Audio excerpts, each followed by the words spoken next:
guys, today I'm going to read Bad Princess. And I'm on chapter 3, part 3. Okay. The history behind the story of Fairy Tale Primer, part 2. Let's look forward from 1550 Italy, when the first European fairy tales were published, to the 17th and 18th century France of Louis XVI and his successor Louis the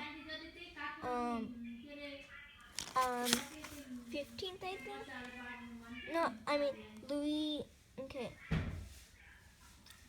Let's leap forward from 1550 Italy, when the first European fairy tales were published, to the 17th and 18th century France of Louis the 14th and his successor Louis the 15th. It was then that the glided drawing rooms of the aristocrats provided the perfect place for the precious ones. To refine the storytelling skills, let's press on, sis. Were a group of scholarly ladies who prided themselves on their refined wit and wordplay. They spent hours discussing politics, philosophy, art, and other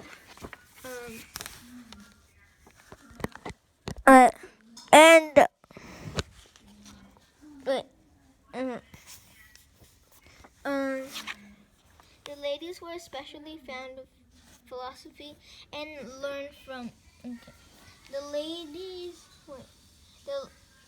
They spent hours discussing politics, philosophy, art, and other heady masters. The ladies were especially fond of fairy tales, which they'd learned from oral tradition, and tried to outshine one another by recounting elaborate variations. Sometimes they'd even hide court gossip in their stories, a 17th century version of throwing shade. Several precieuses went on to publish their stories, spurring a fascination with all things fairy. These authors include Gabrielle Suzanne Barba de Villeneuve, 1695 to 1755, and Mary Catherine de Aulnoy, 1651 to 1705, who was the first person to coin the expression conte de fées, fairy tale. One well-known tale by the Villeneuve is Beauty and the Beast. Among those inspired by Les Précieuses, Charles Perrault, 1628 to 1703, who retold a number of their stories, including the version of Cinderella that inspired the Disney classic.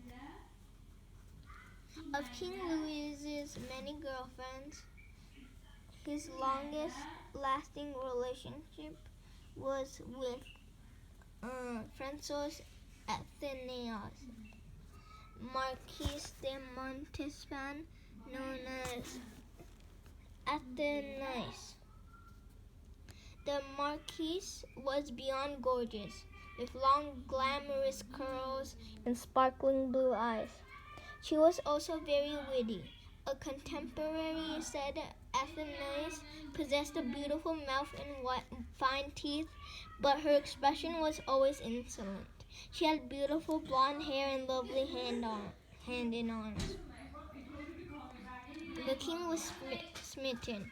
He rewarded her with riches and palaces beyond compare. She, in return, gave birth to 7 children by him. Here's an overview of Louis and his complicated family.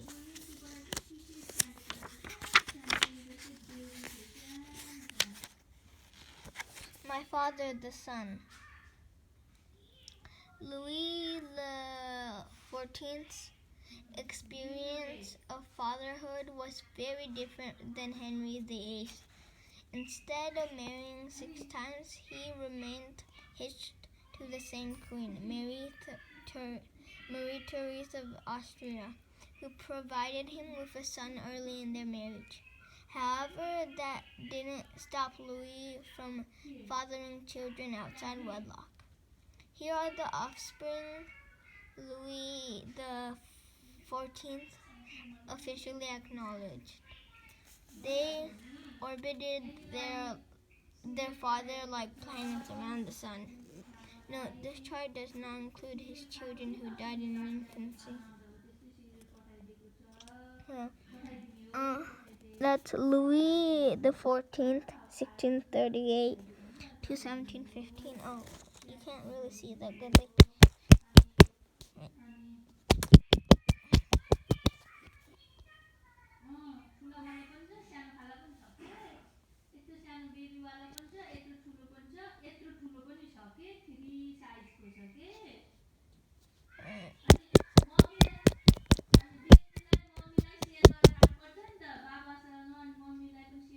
You can't really see it good like that. And then there is Francois Athénée Marquise de Montespan, which is the mother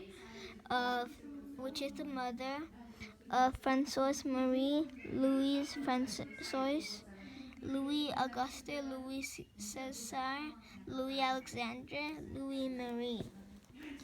And then there is Louis de la Valliere, which is the mother of Marianne and Louis, not the heir. And then Marie Therese, wife, was Marie Therese, who was the wife. So there was a Louis that was not the heir, and then there was another Louis that is the heir. But then there's Marie Therese, which is his wife, and then Louis, the one that's the heir here, and then Marie Therese and Philippe.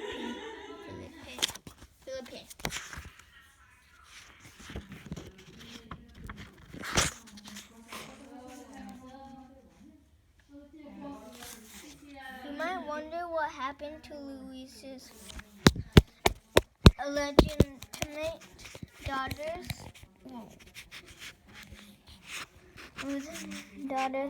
Were these girls any less royal because their parents weren't married? Nope. Ever the problem's over. Louis tried to make everyone happy by granting these daughters.